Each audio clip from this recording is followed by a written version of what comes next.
wide variety of e-cigarette brands. Other key findings as pertaining to frequency of use are that among youth who currently use e-cigarettes, more than 1 in 4, or 27.6% of students, use them daily, and more than 4 in 10, or 42.3%, use them on 20 or more of the past 30 days. In terms of device types, among youth who currently use e-cigarettes, the most commonly used e-cigarette device type was disposable at 55.3%, followed by pre-filled or refillable pods or cartridges at 25.2%, and tanks or mod systems at 6.7%. Additionally, 12.8% reported not knowing the type of device used. As it pertains to flavored e-cigarettes, among youth who currently use e-cigarettes, 84.9% used flavored e-cigarettes, that is, flavors other than tobacco, including 85.5% of high school and 81.5% of middle school users. Overall, the most used flavors were fruit at 69.1%, candy, desserts, and other sweets at 38.3%, mint at 29.4%, and menthol at 26.6%. Youth use of tobacco products in any form, including e-cigarettes, is unsafe. Such products contain nicotine, which is highly addictive and can harm the developing adolescent brain. Using nicotine during adolescence might also increase risk for future addiction to other drugs.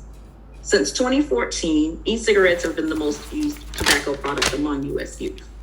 As the tobacco product landscape continues to change, the sustained implementation of comprehensive tobacco prevention and control strategies at the national, state, and local levels, coupled with FDA regulations, is critical to prevent and reduce youth access to and use of e-cigarettes. And I'll stop there.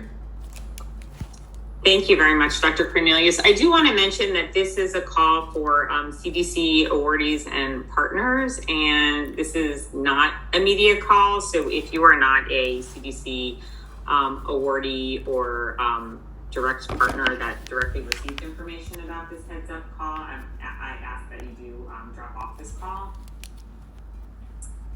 And I do also, of course, ask that everybody respect the 1 p.m. embargo. So thank you very much for that overview. And we'd like to open it up for questions from the group.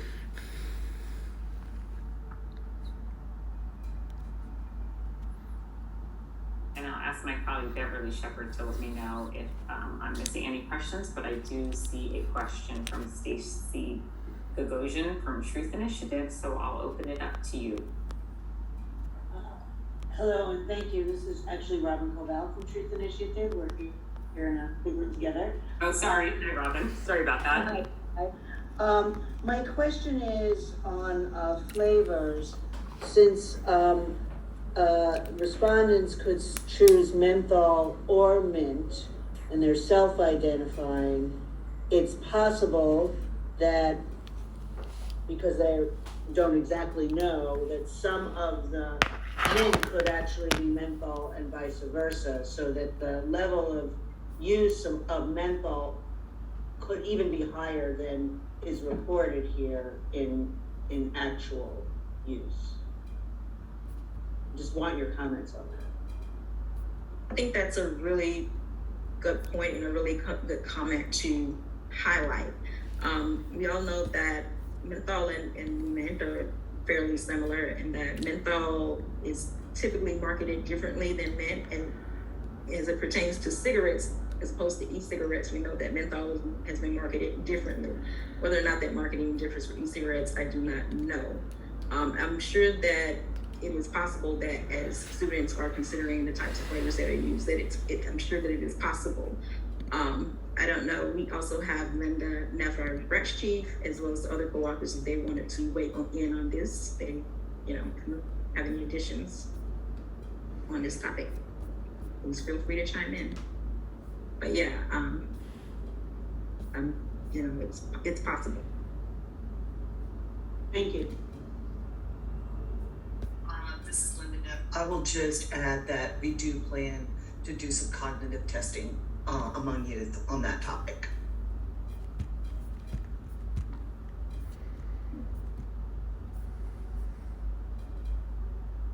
Great, thank you. Well, I guess I shouldn't introduce anybody since I'm not sure who's behind the scenes, but it looks like we have a question from Thomas Carr at the American Lung Association or one of his colleagues. Yeah, it's Thomas Carr with the American Lung Association. I had a question about comparability to past years. I think it said limited comparability in the study. What is that? I was kind of curious what that meant and how we should treat that. Sure, that's a reasonable question to ask. So there are some changes in the methodology.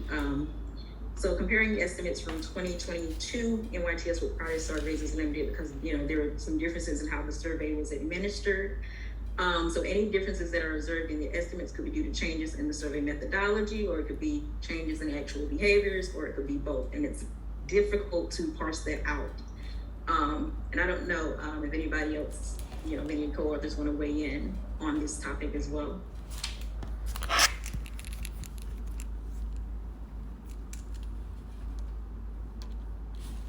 Does that answer your question? Yes, thanks. Great, thank you. So I see a question from only one other person, JAS iPhone 22. So JAS iPhone 22, that would be me. Hi, this is Jazz Oswellia. I'm a physician scientist at Brown Med School and School of Public Health. So it was related a little bit to the American Lung Question colleague there about 20 and 21, understanding that COVID was, on top of which COVID was going on. And so that sort of messed up the whole world and everything.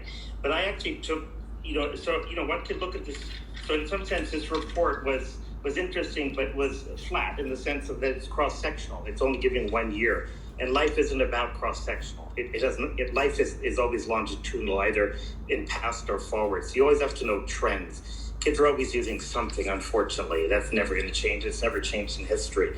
So I went back to actually the NYTS data in 2019. And whether the survey was different or not, the bottom line is the question about have you used e-cigarette in the last 30 days is have you used e-cigarette in the last 30 days? And then how many days of the last 30 days have you used it is not a question you can mess up. It's just what it is. So those two questions alone. So it turns out, like, for example, when I look at the 14% for high school students, 14%, yeah, I say, that's not so good. That's disappointing. But it turns out it's lower than 2019 by quite a bit, actually. And then more importantly, one's going to say, the 20 to 30 day, the pretty common use is 46%, and that percentage has gone up. But remember, a high percentage of a lower number is a lower absolute number. So it turns out it was 1.4 million kids, high school kids in 2019 that were using 20 to 30 days, and that has fallen to 980,000. That is a pretty dramatic fall. So I just want to point out the good news is that while it appears more common use of E6 has gone up from a percentage standpoint, more importantly in this case is the absolute number has fallen dramatically, almost 40%. So any comments from the CDC on that? I'm an optimist, and I don't think I'm naive. I've never been, sort of labeled as someone who's naive. I don't think I am, at least. But I am an optimist. I have a question for you. I'm sorry to interrupt, but this isn't a media call or like a CDC comment call. It's an overview call for Q&A. So I just want to make sure that you're asking for your own edification as a partner, or why would you think that I'm media? I introduced myself as a professor. Oh, okay. I don't know you, and apparently you don't know me. I don't. I don't know you either, but I've been with universities for 30 years in academics. Okay, great. Sorry. Great, no worries. Thank you. Sorry about that. Curious, yeah. Dr. Prunios, do you want to respond to that question? Sure. I mean, you made some great points there, and we all want to be optimistic about what is happening as it pertains to this. But I feel like the bottom line is that e-cigarettes are still the most commonly used tobacco product among youth, and as such, it's something that really needs to be focused on, and measures really need to still go forward in strategies for reducing this youth. Youth use of any tobacco products, including e-cigarettes, is not acceptable. It causes definite harm. So I think that is something that we want to focus on. As I stated before, comparing estimates, of course, there's limitations in making direct comparisons of the estimates. But yeah, we are optimists. We want to see these numbers go down, but I think what we're wanting to communicate centrally here is that e-cigarette use is high among youth, and we want to continue to use strategies to reduce it. Did that answer your question? I see you're on mute. I don't know how to unmute myself after the yeah, I think it sort of answers it. I mean, I agree. I mean, we don't want kids using it. I'll just say one other thing, which I'm sure you're going to have a counterpoint to, is that combustible cigarettes are the ones that cause disease, and they're down to 3%. So again, we can highlight the problems. Let's also highlight the successes as well. Otherwise, we'll be depressed all the time, and I don't want to be depressed. Thank you. Thank you. And I see there are questions in the chat, but I will go to a hand raise on the call for Meredith Berkman if you'd like to ask your question. Thank you. Yes, I'm Meredith Berkman. I'm a co-founder of Parents Against Vaping E-Cigarettes. And I have to agree, I was sort of confused by the professor's comments because it didn't really seem like a question. But having said that, obviously nobody wants kids using these products. My question is about the questions that are asked. And one of our concerns is always, are the right questions being asked in the right time? And we've had this conversation with some of our CDC partners, so this is no surprise. My question is, how do you determine which products you're asking the questions about? Because there were a couple of products that I think we all who are getting real-time on-the-ground information from parents and kids assumed would be listed and weren't. So I just wondered how those brands get on the list to be asked about, or perhaps I'm misunderstanding how those questions are written about product use. I know the iced question has not been asked, and I know it will be in the future, but this is about the actual brands. Okay, so this is pertaining to the brands that we currently provide on NYTS. Thank you for that question. Of course, we use evidence-based information to inform everything that we do. We talk among our colleagues to determine different items that need to be on the surveys, but there are limitations to changes that can be made, as well as the limitations to the resources related to resources and how many questions can be included and things of that nature. So I think these are all factors that kind of go into making those decisions. But I feel like as evidence mounts for different products, we and I don't want to kind of go ahead of it, but we are constantly looking at the information that is available and wanting to expand to include all products that might be of interest, or things that may be gaining in popularity. And I'm actually going to stop there and see if any of the other co-authors or Dr. Neff wants to add to that or clarify anything that I've said. Yes, thank you, Dr. Cornelius. So Meredith, this is Linda Neff, and of course, you and I have talked about this very important issue. One of the things that we do is we work with our FDA colleagues, and we also look at the retail sales data just to see what the trend is in terms of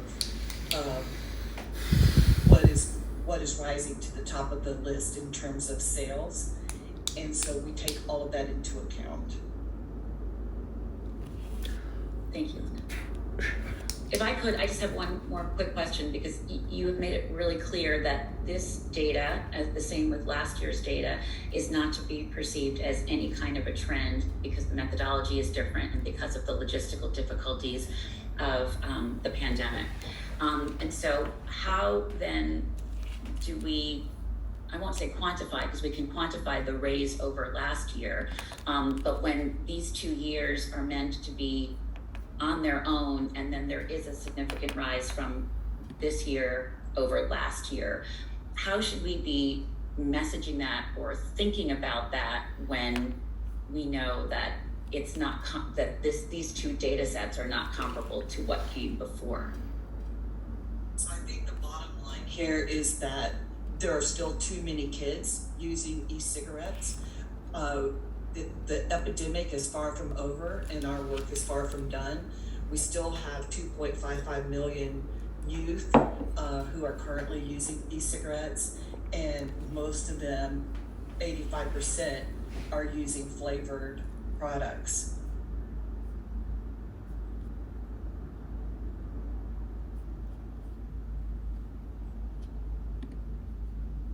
Great, thank you.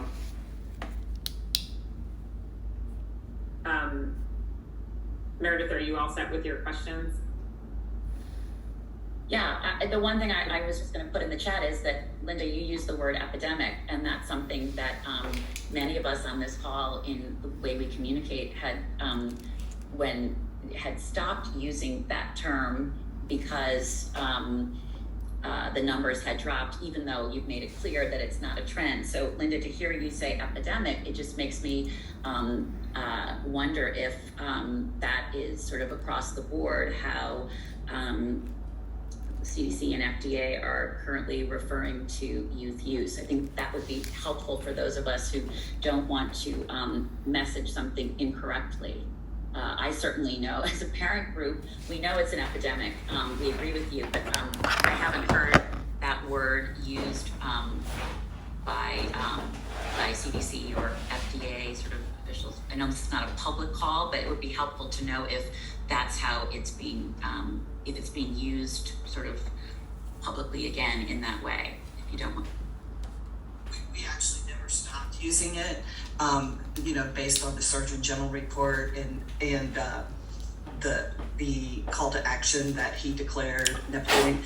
When you have over 2 million kids, 2.5 million kids using e-cigarettes and using them daily, I mean, we have, 1 in 4 who are using, daily e-cigarette use. That's still a persistent, existence of youth tobacco use.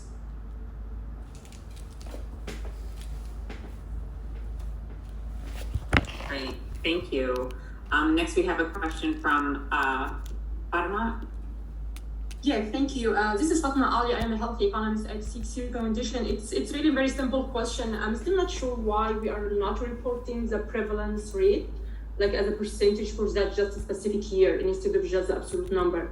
Is there any methodological reason for not reporting prevalence rate? You mean the overall prevalence of e-cigarette? Yes. On that 9.4%, it should be 4.1% among high school and 3.3% among middle school. For 4.4%, right? 14.1% among high school, 3.3% among middle school, and 9.4% overall. Thank you so much. Thank you. Next we have a question from Guy Bentley, and I will get to the chat, I promise. Hey, thanks so much for that update, Guy Bentley, Reason Foundation.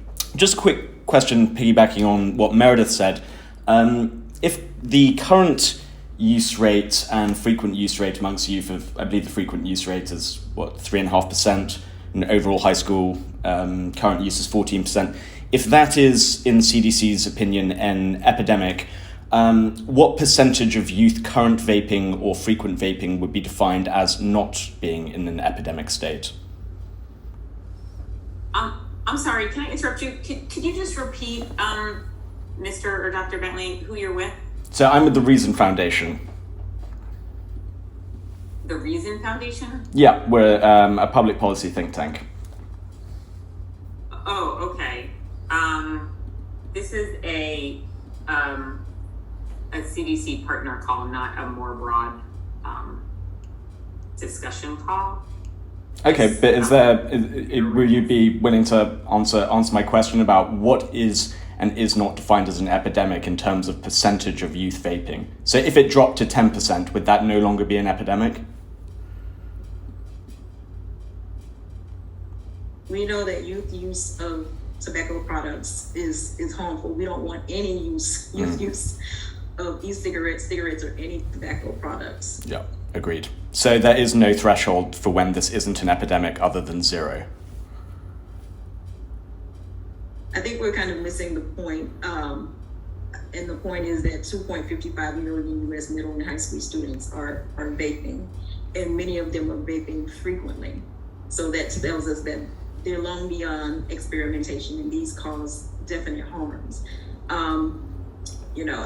I think that if, you wanted to, do any type of quantification, that's maybe a subject for a different conversation. Okay, thank you so much. Thank you. I'm going to go to the chat, and I apologize if I missed anyone. Charles Gardner, did you have a question that you wanted to ask the group? I'm trying to just follow here. Or are you all set? No, thank you. I left some comments in the chat. I left one question in the chat, I believe. Can you say anything about cigarette smoking? I'm more I interested. was just gonna, sorry.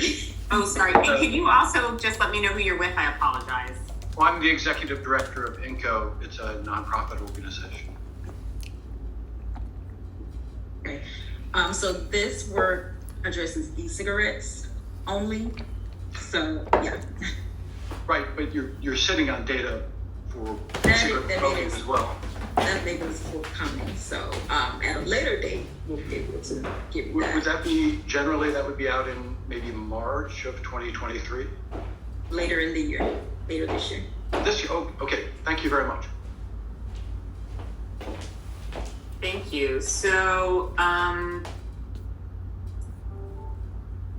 Asbury, do you have any questions that you would like to ask?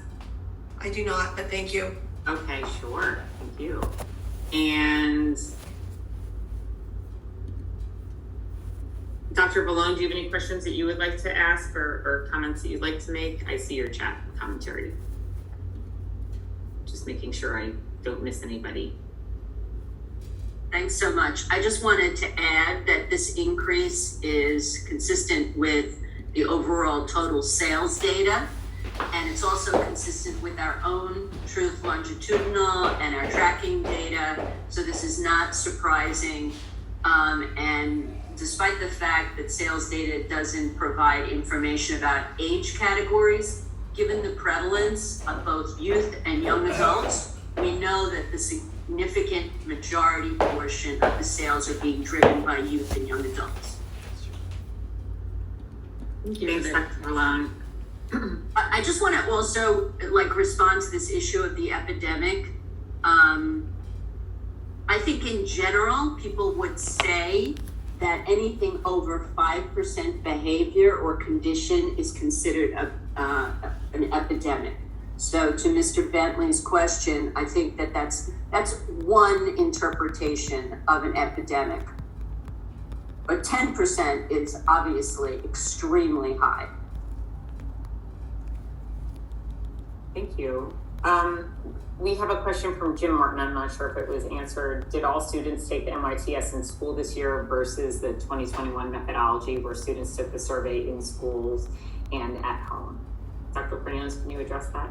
So this year, the over 99% of students took the survey in school, and last year it was around 50.8%. Great.